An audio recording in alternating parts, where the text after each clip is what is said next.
Vamos a mirar ahora el segundo capítulo de la profecía de Ageo y en él vamos a encontrar tres mensajes. El primero de ellos, o sea, el segundo en la serie, está en el capítulo 2, versículos 1 al 9. Voy a leer el versículo primero. Dice así la palabra de Dios. En el mes séptimo, a los 21 días del mes, vino palabra de Jehová por medio del profeta Ageo. 7 semanas después del primer mensaje, capítulo 1, Ageo recibe otro mensaje de parte del Señor para su pueblo. El día 21 del mes séptimo, fíjese, coincidía con el fin de la última fiesta anual que tenían los judíos, fiestas del Señor, que era la fiesta de los tabernáculos. Fue el mismo día que leemos allí en Juan el capítulo 7 y el versículo 37, el último y gran día de la fiesta, cuando Jesús se puso en pie y dijo: si alguno tiene sed, venga a mí y beba. Era la época en la cual se recogía la cosecha después de las lluvias tardías del año. Así que debía ser un día muy festivo, lleno de alegría. Pero ese año la sequía había reducido la siega, como vimos en el capítulo 1. Dios había cerrado los cielos. La bendición no había llegado a causa de la apatía espiritual del pueblo.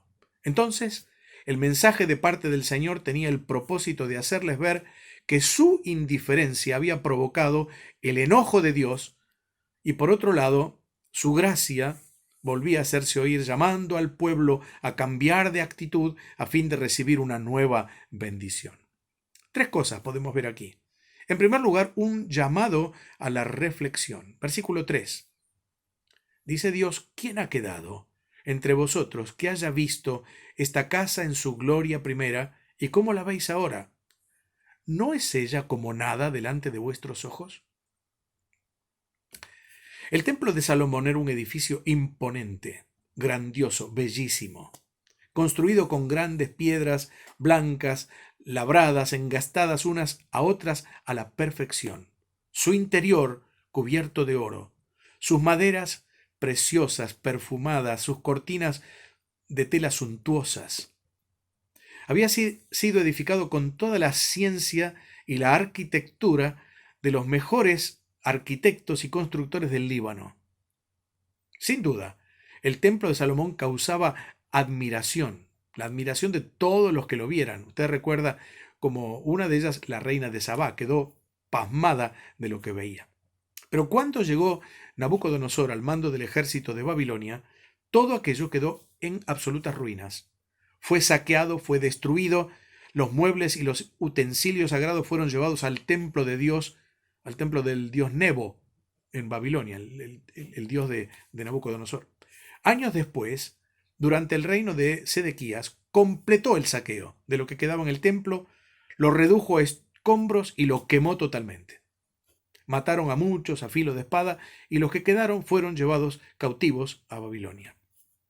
Obviamente, este despojo tan brutal dejó en el sentimiento de los mayores una marca imborrable.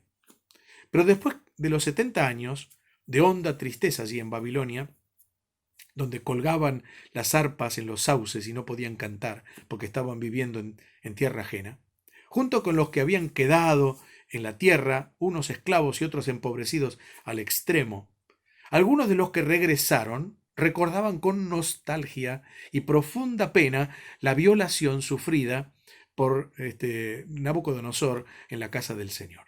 Pero en vez de reconstruirla, aún con nostálgica modestia, miraban con desdén aquellas piedras ennegrecidas por el fuego y ocupados en sus cosas y sus casas. No hacían nada por ponerlas nuevamente en pie para tener un lugar digno de adoración a Dios. Era como nada para ellos, sin valor alguno. No tenían en cuenta el hecho de que Jehová era mucho más grande que el templo. Solo miraban la apariencia externa y se sentían humillados por la ausencia de aquel esplendor que había sido motivo de orgullo anteriormente. Ellos pensaban en lo exterior, no en el edificio interno. Pero la cosa es, ¿eso era lo importante? ¿El edificio era lo importante o era el interior del edificio lo importante? ¿Era el edificio o la presencia de Dios? Fíjese que dice en el versículo 8, Dios, en esta profecía de Ageo, dice, mía es la plata y mío es el oro. No le hacía falta al Señor el valor material del templo, porque todo era de él. Lo importante era, como dice en el versículo 9, la gloria de Dios, que esa gloria estuviera presente. Esa gloria, la Shekinah divina, que se manifestaba con la nube que llenó el tabernáculo y también el templo, como lo vio Isaías en el capítulo 6. Esa gloria no era otra cosa que la misma presencia de Dios entre los suyos. Cuán propensos somos a lo externo, igual que ellos, a lo visible. Pero Dios no es como el hombre que mira lo que tiene delante de sus ojos. Dios mira el corazón. Y hoy estamos muchas veces muy preocupados por los adornos, por una buena orquesta, por un buen coro, por un culto que impacte los sentidos, con predicadores con el mayor currículum posible. Y no está mal que busquemos la excelencia, pero no a costa de dejar lo principal. Adorar al Señor en espíritu y en verdad desde templos humanos limpios. Enseñar la palabra con todo su contenido, con toda la profundidad posible, después de estudiarla a conciencia y darla en el poder del Espíritu Santo. Predicar el genuino evangelio de la gracia de Dios, tal como encontramos en la Biblia. Cultos en los cuales podamos salir de ellos diciendo, he visto la gloria de Dios. He oído al Señor hablarme al corazón, no a este hermano o al otro. Oh, qué hermosa el tiempo de alabanza solamente. Y eso es todo lo que queda en el corazón. Qué bueno si pudiéramos salir diciendo, el Espíritu Santo tocó mi vida con la palabra de Dios. Eso es lo que vale, hermanos. Tal vez pensemos que los días pasados eran mejores que los del presente. Puede parecernos que el servicio de los hijos de Dios en la actualidad parezca muy inferior al que decimos hicieron grandes hombres de antaño. Ese pensamiento muchas veces produce gratitud, cierto es, pero otras veces invita al desaliento.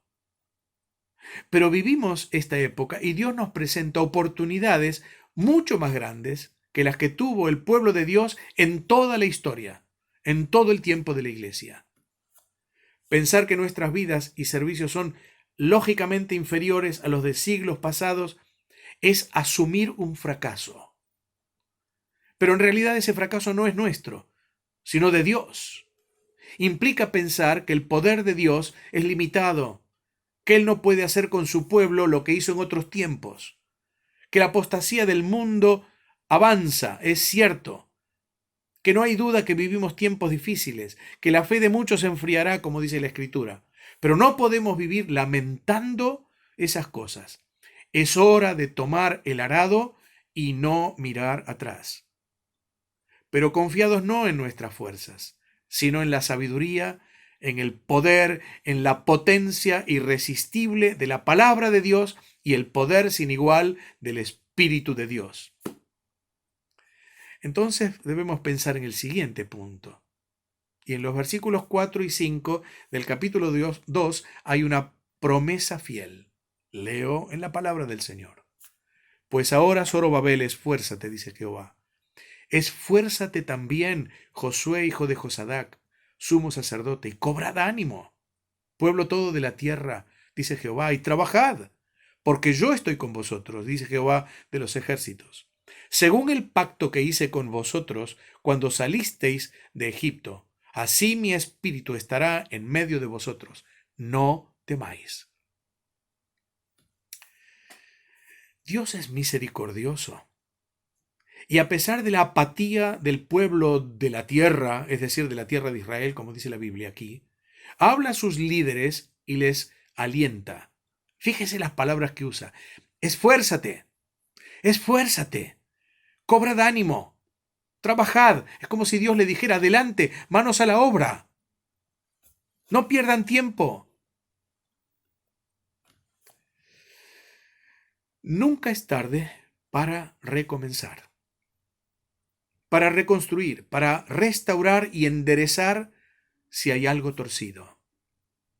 Dios es un Dios de oportunidades y nunca dejará a su pueblo sin una posibilidad de volverse a Él en demanda de perdón y de restauración espiritual.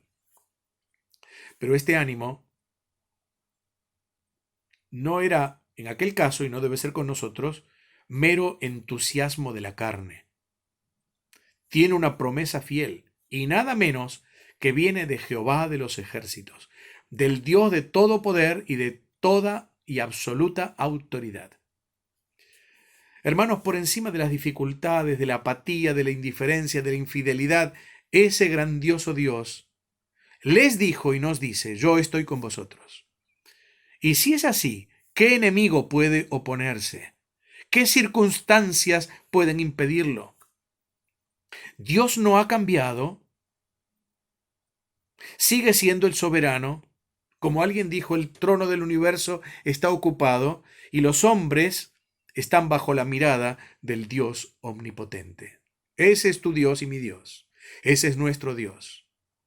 Nos recuerda que la misma promesa que el Señor Jesucristo les hizo a los discípulos: toda autoridad me es dada en el cielo y en la tierra, por tanto, id, dice el Señor, y estaré con vosotros todos los días hasta el fin. ¿Quién lo promete? Es el Dios que siglos atrás había sacado al pueblo cautivo de Egipto de la libertad con mano fuerte y brazo extendido. Es el Dios de los pactos para su pueblo.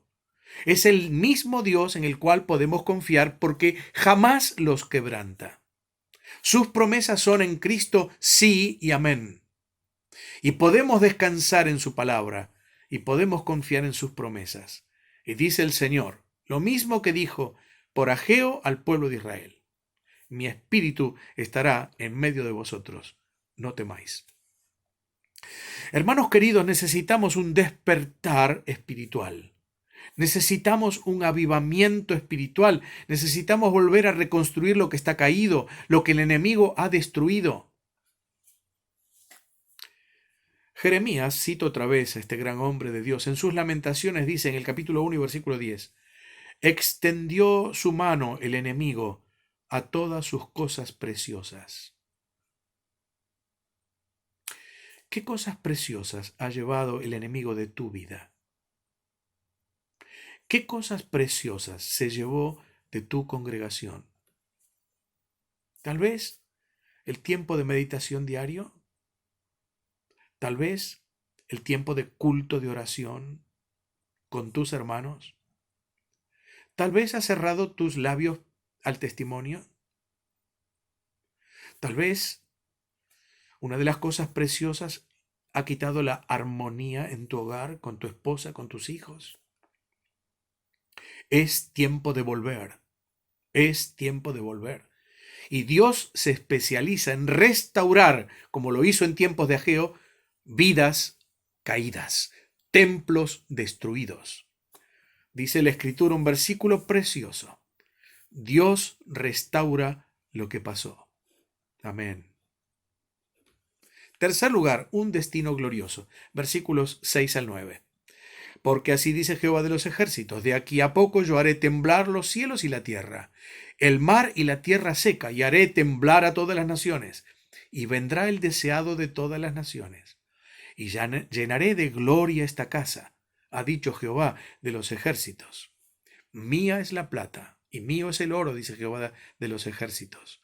La gloria postrera de esta casa será mayor que la primera, ha dicho Jehová de los ejércitos.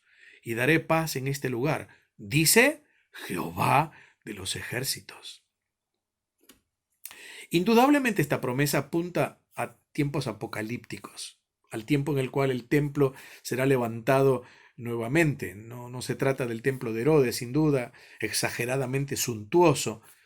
Se trata de aquel que levantará el Mesías en el milenio, del cual nos habla tanto Ezequiel en el capítulo 44, etc. Notemos cómo dice de Dios: de aquí a poco. Es el Dios para el cual 1000 años son como un día y un día como 1000 años. Es el Dios de la gloria, es el Dios de la historia, es el Dios eterno, es el Dios de la Biblia. Y la promesa de glorioso destino para ese templo es que vendrá el deseado de todas las naciones. La palabra original para deseado es preciosidades. Así que la frase podría traducirse como vendrán o traerán las riquezas, las cosas preciosas de las naciones, en referencia probablemente al favor que finalmente todas las naciones gentiles tributarán al pueblo del pacto, al pueblo de Israel, y que ellas mismas traerán en su tiempo, en tiempos mileniales, en tiempos del milenio. Pero también es posible traducirla como está en la versión nuestra, la versión 60, vendrá el deseado de las naciones, en referencia al Mesías, al Señor Jesucristo. Él será el deseado, porque las naciones anhelarán un libertador que les libere del yugo de esclavitud que el anticristo les impondrá en aquel tiempo final de grande tribulación, por el cual pasará el mundo incrédulo. De todos modos, si el término fuera preciosidad, nos recuerda lo que el apóstol Pedro dice en su primera epístola, capítulo 2 y verso 7. Para nosotros, los que creemos, Él, el deseado de las naciones, Él es precioso. Así que cuando venga Cristo a reinar, como dice aquí, los cielos y la tierra, las naciones temblarán, se estremecerán. El mismo Jesús lo anticipó cuando dijo en su sermón profético, allí en Mateo capítulo 24, el sol se oscurecerá, la luna no dará su resplandor y las estrellas, es decir, los astros, los meteoros, caerán del cielo y las potencias de los cielos serán conmovidas. Será una tremenda convulsión física, natural, política, social en aquel tiempo. Y entonces vendrá el Rey de Reyes y Señor de señores, y la tierra y la casa de Dios será llena de su gloria, no solo por el esplendor material, sino por la misma presencia majestuosa de Dios. Un antecedente lo tenemos en aquella visión de Isaías, mencionábamos antes en el capítulo 6. Dice Isaías allí, vi yo al Señor excelso y sublime sentado en un trono. El borde de su manto llenaba el templo y los serafines que decían el uno al otro, Santo, Santo, Santo es el Señor Todopoderoso, Santísimo. Eso es lo que quiere decir, no 3 veces santo, sino inmensamente santo. Toda la tierra está llena de su gloria. Y la Biblia dice que esto se refiere al Señor Jesucristo. Así que un día nosotros vendremos con Él, nuestros ojos le verán, reinaremos con Él, y esto será una gloriosa perspectiva y esperanza de los hijos de Dios. Por eso dice acá, la gloria postrera de esta casa será mayor que la primera, ha dicho Jehová de los ejércitos.